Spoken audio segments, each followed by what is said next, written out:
nossas Bíblias, na epístola que João escreveu, lá no final do Novo Testamento, perto já do Apocalipse, 1 João. Nós vamos ler a partir do versículo 14.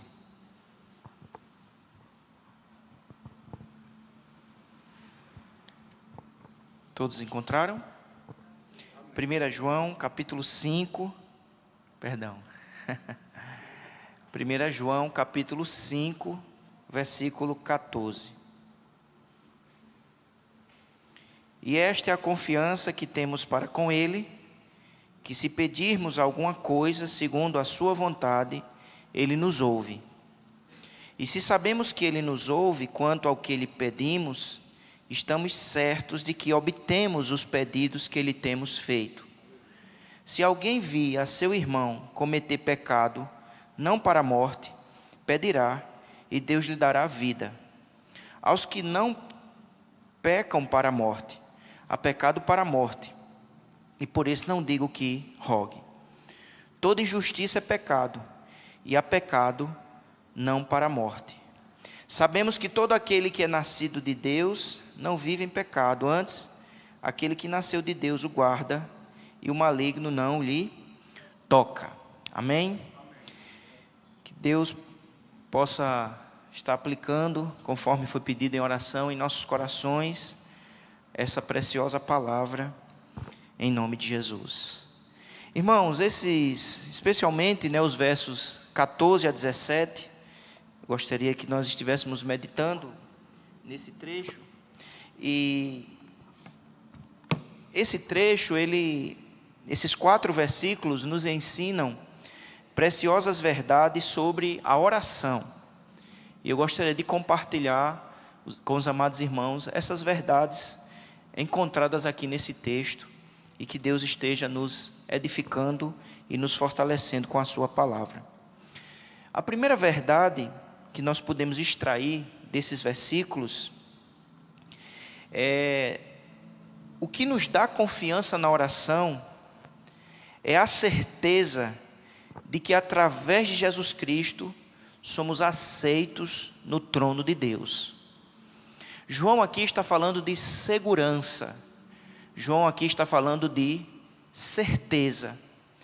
Em primeiro lugar, ele havia falado da importância de desfrutarmos da segurança da salvação.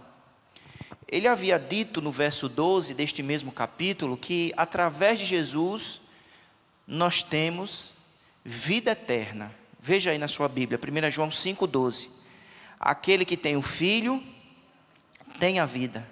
Aquele que não tem o Filho de Deus não tem a vida. Então João diz que a vida está no Filho. E quem tem Jesus pela fé tem vida eterna. Deus, amados irmãos, deseja que nós não apenas desfrutemos de vida eterna, mas que tenhamos certeza de que a desfrutamos. Por isso que o verso 13 fala então de certeza da salvação. Veja o verso 13.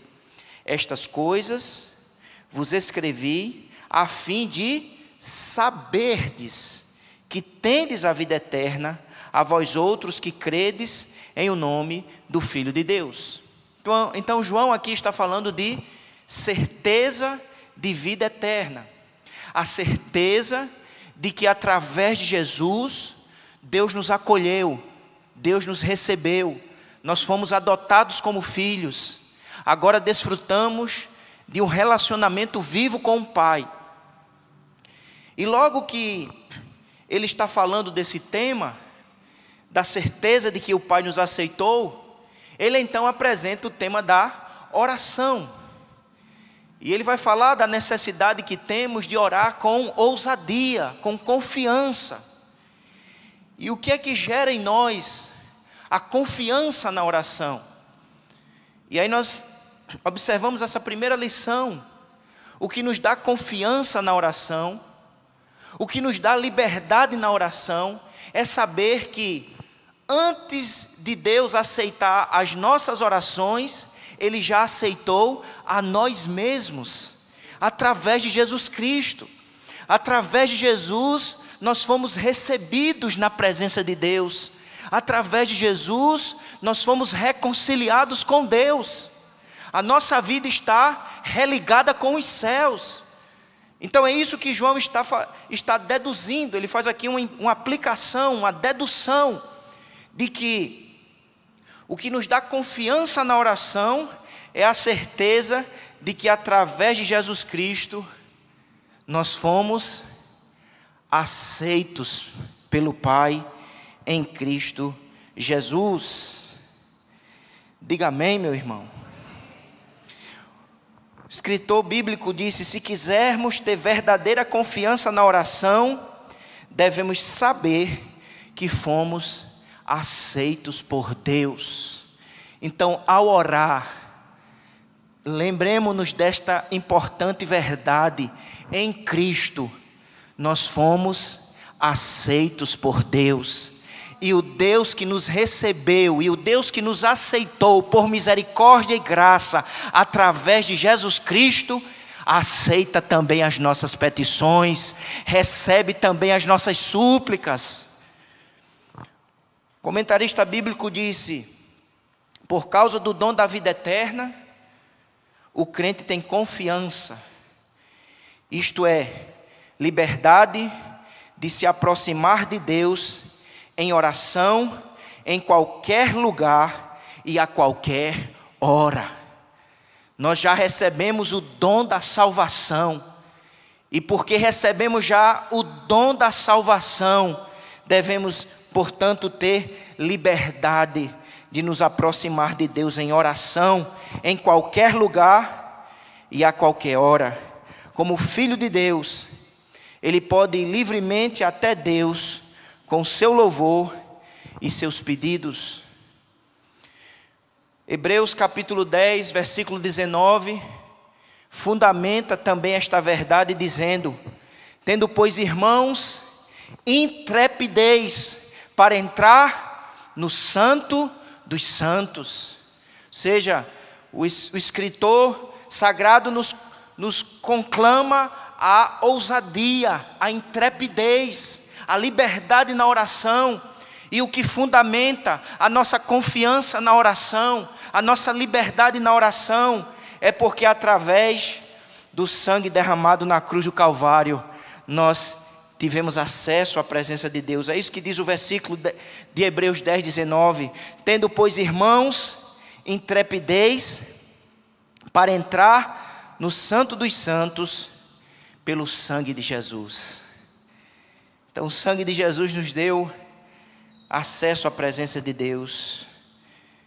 Então essa é a primeira verdade que João nos ensina através desse texto, de que o que nos dá liberdade na oração é a certeza de que em Cristo não apenas as nossas orações são aceitas, mas nós mesmos fomos aceitos pelo sangue derramado na cruz do Calvário. A segunda lição que nós podemos extrair desse texto é que nossas orações são aceitas, mas é preciso observarmos as condições necessárias.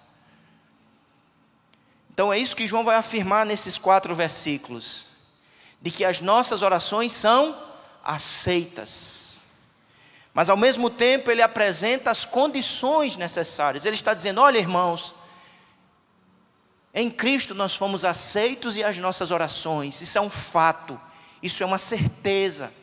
Então, se nós temos certeza de que as nossas orações são aceitas, é preciso observarmos as condições que o próprio Deus estabeleceu para as nossas orações.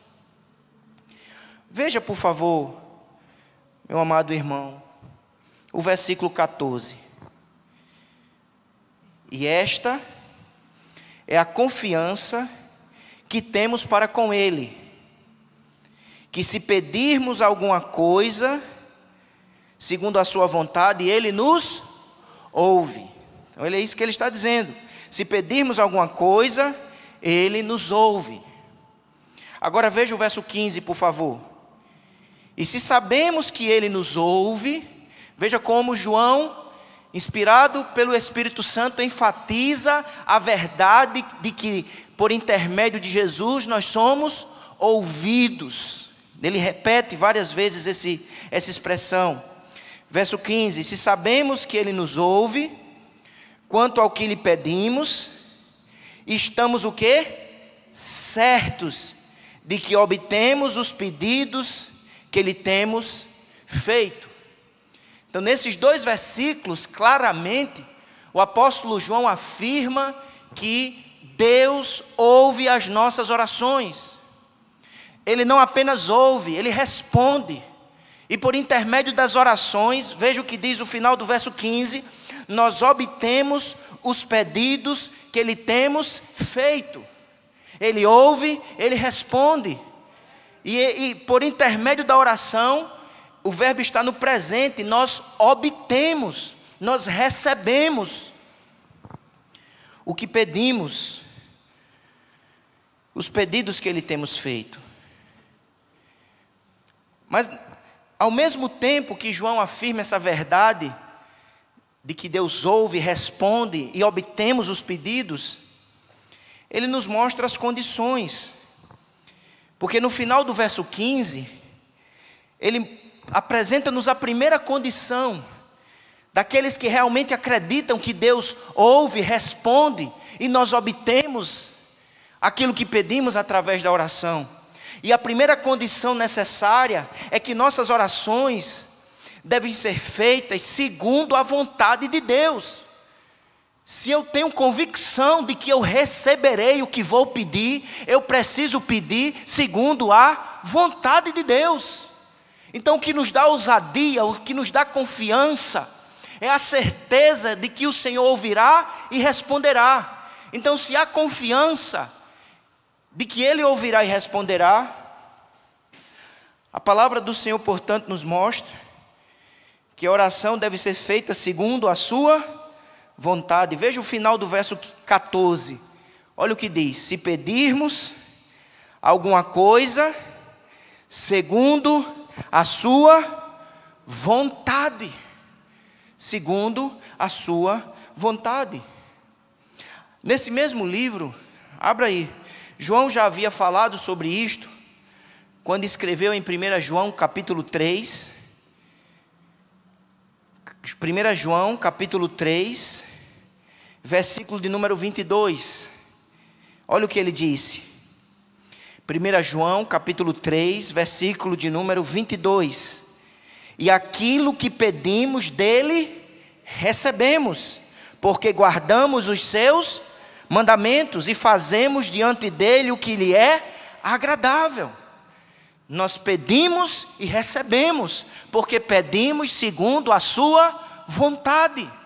Portanto, o princípio é que é necessário que haja em nós confiança na prática da oração, certeza de que pediremos e receberemos, e esta certeza deve estar associada à submissão à vontade de Deus.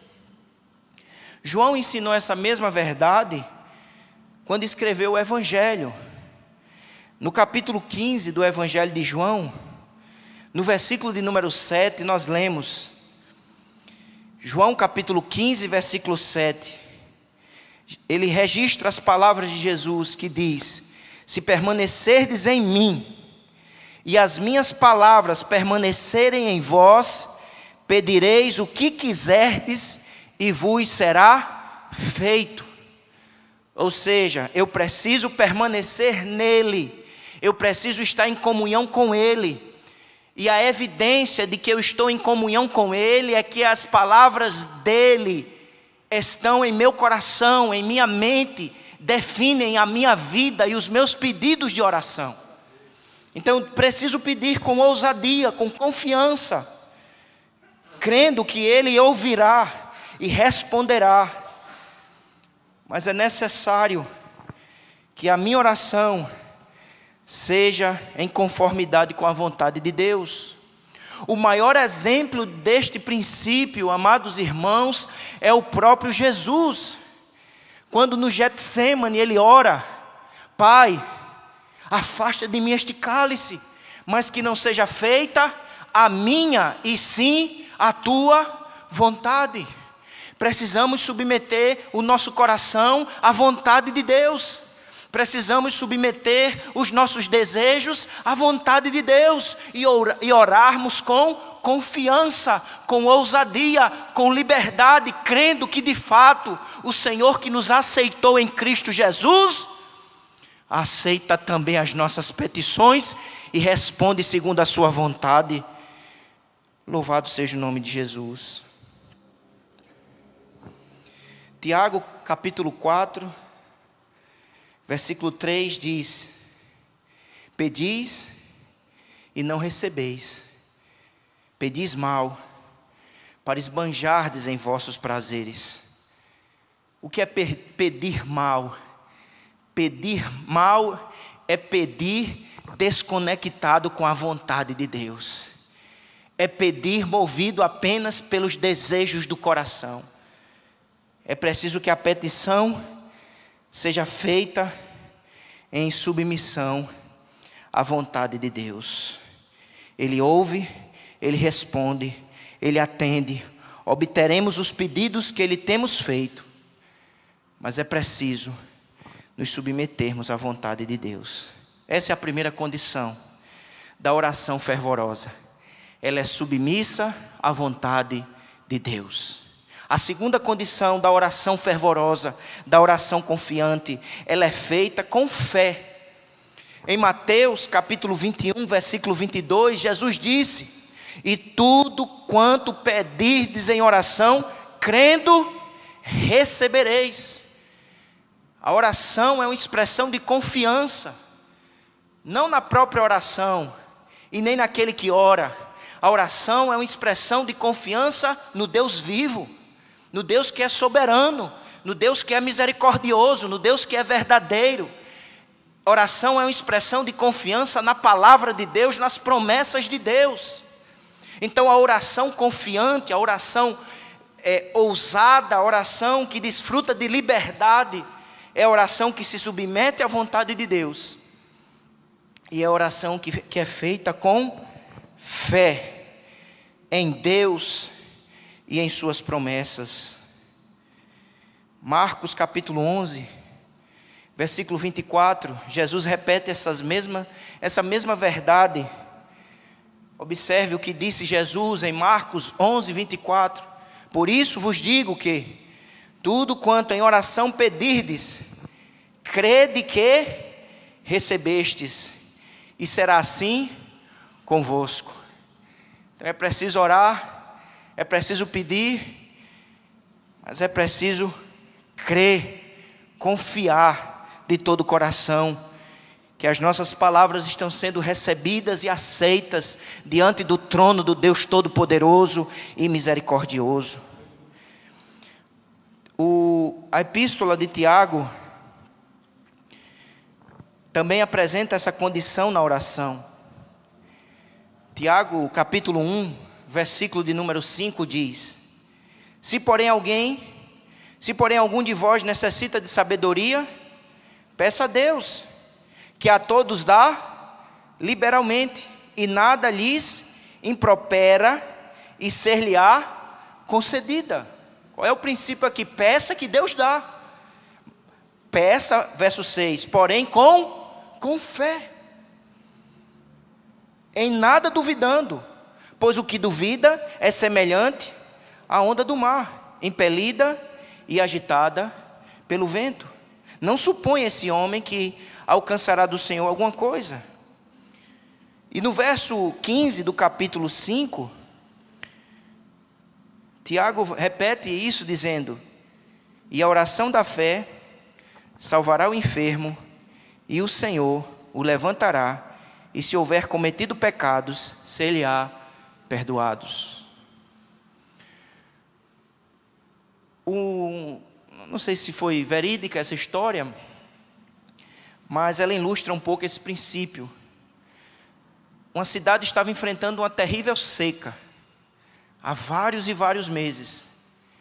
E o pastor convocou a igreja para fazer uma reunião de oração, para que a igreja especificamente orasse, para que Deus mandasse chuva.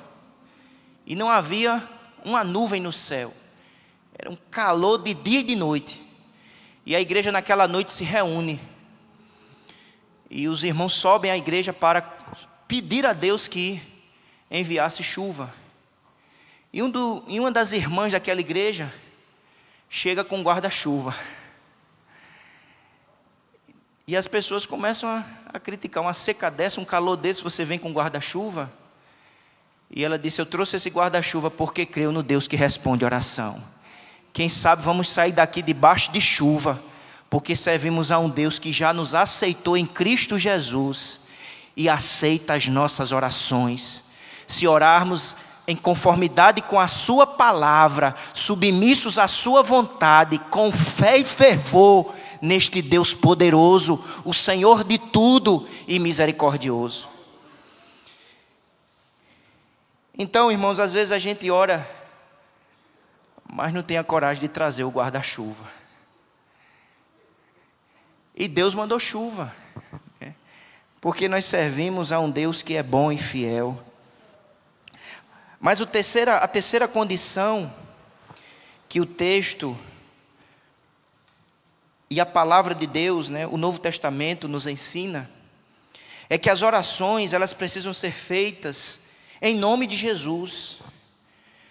Em João capítulo 14, versículo 13, o próprio Jesus ensina este princípio quando disse: e tudo quanto pedirdes em meu nome, isso farei, a fim de que o Pai seja glorificado no Filho. Meus amados irmãos, a nossa confiança na oração não está em nós mesmos.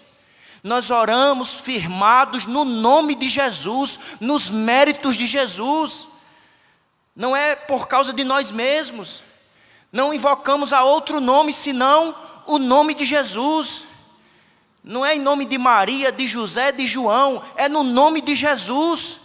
Porque só no nome de Jesus há poder e há acesso a Deus e a resposta para as nossas orações.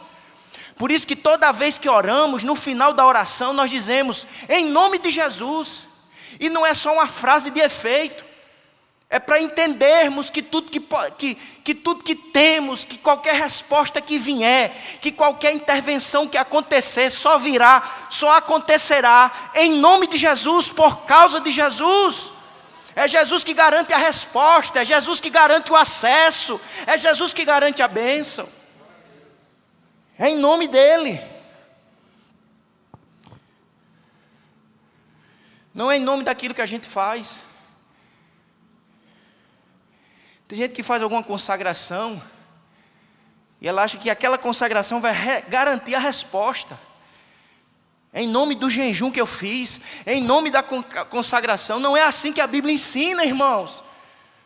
Porque não são as nossas obras, os nossos feitos, os nossos méritos que garantem a resposta. A única resposta garantida está no nome de Jesus.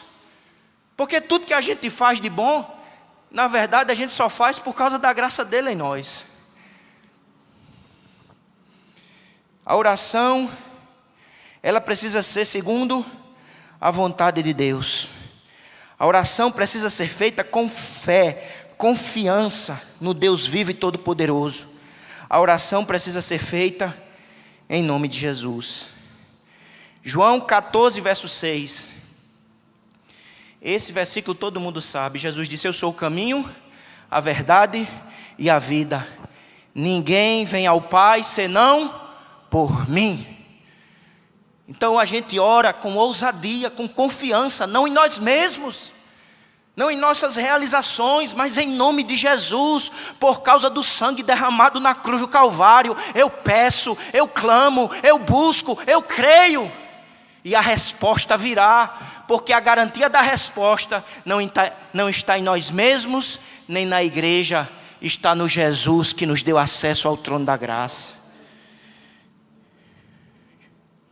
Em João 15:16, olha o que Jesus disse: a fim de que tudo quanto pedirdes ao Pai em meu nome, ele vulo conceda. Este ensino é repetido intensamente para entendermos que só por causa do nome, irmãos, na Bíblia aponta para a obra de Jesus e para o caráter de Jesus, porque Ele é quem Ele é, o Filho de Deus, o Emanuel, e porque Ele fez o que Ele fez, morreu naquela cruz, derramou seu precioso sangue, nós temos acesso ao trono da graça, e nós temos resposta de oração. Vale a pena clamar, vale a pena perseverar na oração, vale a pena dobrar os joelhos com ousadia, com liberdade, porque aquele que já nos aceitou, aceita também as nossas súplicas.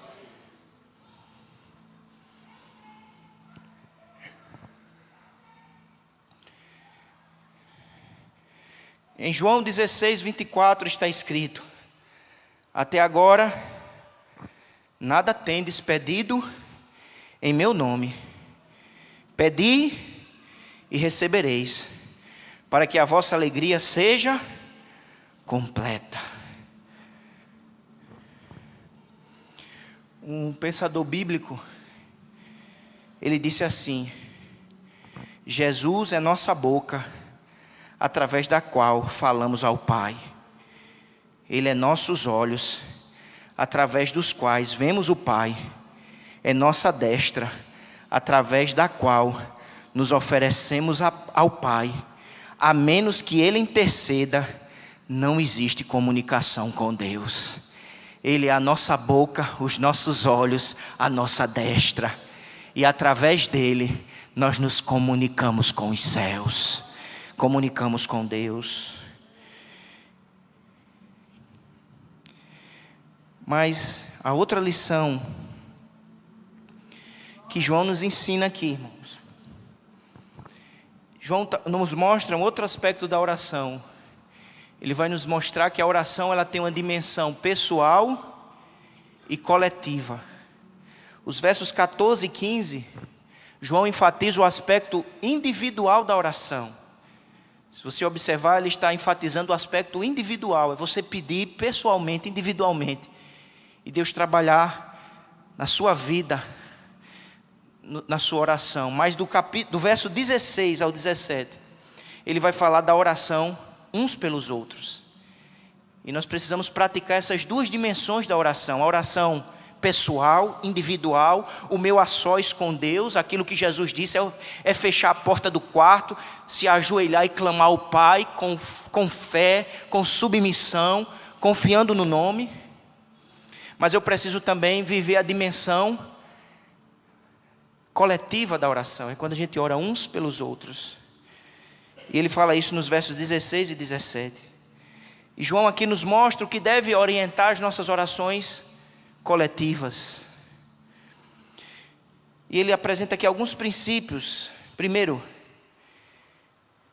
ao orarmos uns pelos outros, devemos sempre nos lembrar quem somos. Veja como João começa falando sobre oração coletiva. Se alguém via seu irmão, verso de número 16. Se alguém via seu irmão, veja que ele usa a palavra irmãos, ou seja, na medida que a gente ora um pelos outros, precisamos lembrar quem somos. Somos irmãos, fazemos parte da mesma família. Por Cristo Jesus nós fomos adotados, temos a Deus como Pai. Isso é importante. Somos irmãos, estamos unidos uns aos outros pelo Espírito Santo que nos foi dado através de Jesus. É preciso reafirmarmos a nossa fraternidade, a nossa unidade como igreja. Neste mundo onde tem prevalecido o individualismo. Importante isso. Lembre-se quem somos. Somos a família de Deus. Esse que está aí ao seu lado é o seu irmão lavado pelo sangue de Jesus como você. Somos irmãos. Por isso que precisamos orar uns pelos outros. Mas em segundo lugar, João vai nos mostrar a necessidade que temos de ajudar uns aos outros em oração. Precisamos ajudar uns aos outros, ou seja, ele é meu irmão e ele precisa da minha ajuda, como eu preciso da ajuda dele. Portanto, como família, um orando pelo outro, um ajudando ao outro. Por isso que ele diz, se alguém via seu irmão cometer pecado, não para a morte, fará o quê? Pedirá. Se alguém via seu irmão cometendo pecado, ou seja, João vai criar aqui uma possibilidade muito real. Você ouviu que o irmão pecou. Você soube que o seu irmão em Cristo caiu, pecou. O que fazer? Antes de dizer o que fazer, vamos dizer o que não fazer? Que geralmente, às vezes, é o que se faz.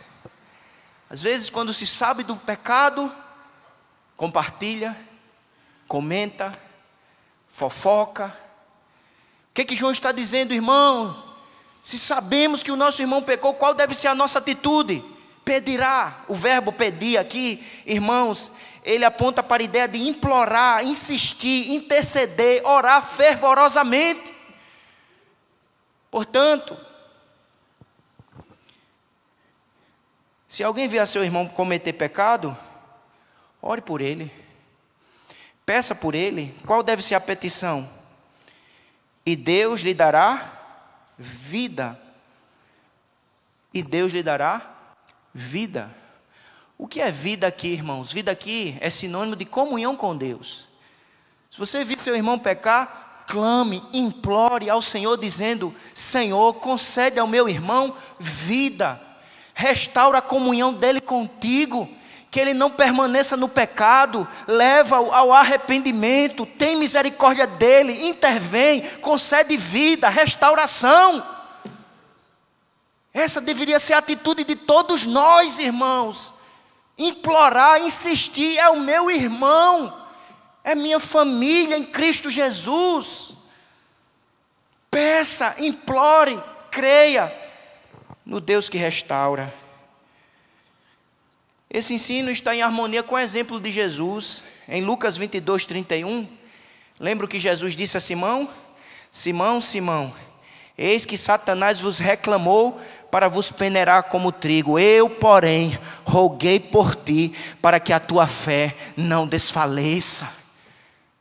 Quando Jesus sabe que Satanás vai fazer na vida de Pedro, ele roga ao Pai, dizendo: sustenta o teu filho.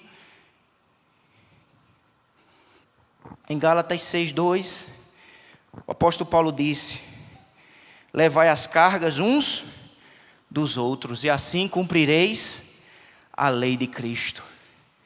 E em Filipenses 2:4-5 está escrito: não tenha cada um em vista o que é propriamente seu, senão também cada qual o que é dos outros. Tendo em vós o mesmo sentimento que houve em Cristo Jesus, devemos ajudar uns aos outros em oração. E por fim,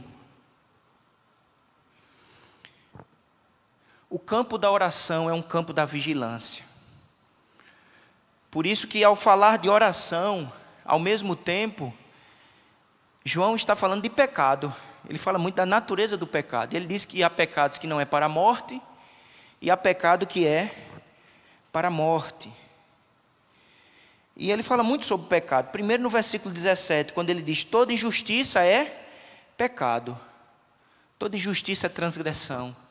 Todo pecado é injustiça. Todo pecado é transgredir a lei do Senhor. Todo pecado é romper, se insurgir contra a vontade de Deus. Outra coisa que João fala aqui sobre o pecado é que o pecado é algo tão sério que atrapalha a nossa comunhão com Deus. Por isso que ele disse: se você vir seu irmão cometer pecado, peça e Deus lhe dará vida. Significa que o pecado atrapalhou a comunhão, e ele precisa ter a comunhão restaurada. Então João, portanto, está nos mostrando a seriedade do pecado. O pecado rompe a nossa vida de comunhão com Deus. O pecado nos inutiliza, o pecado adoece, o pecado nos enfraquece. Não podemos flertar com o pecado, brincar com o pecado. João está falando sobre a natureza do pecado. Pecado é transgressão, pecado é rompimento da comunhão. E por último, ele diz que há um pecado que ele chama aqui de pecado para a morte.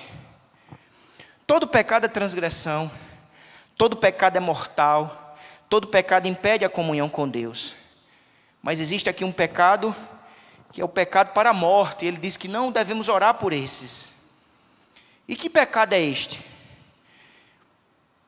O comentarista diz: este é o pecado dos que negaram a doutrina sobre Jesus, seu Filho de Deus, Jesus, seu Cristo.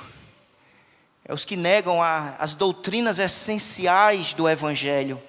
Aquilo que ele falou no capítulo 4, quando fala do ensino do anticristo. É uma rejeição intencional do ensinamento do Espírito Santo relativo à verdadeira natureza e messianidade de Jesus. É o mesmo pecado que Jesus falou em Mateus 12:32, o pecado contra o Espírito Santo. O que é o pecado contra o Espírito Santo? É uma rejeição obstinada e perseverante do Evangelho. Por isso que João vai dizer: estavam entre nós, mas não eram de nós, em 1 João capítulo 2, versículo 18. Algumas pessoas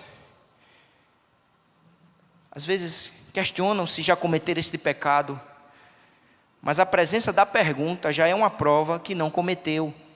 Porque os que pecam dessa maneira não estão preocupados se cometeram, eles estão endurecidos na incredulidade, insensibilizados.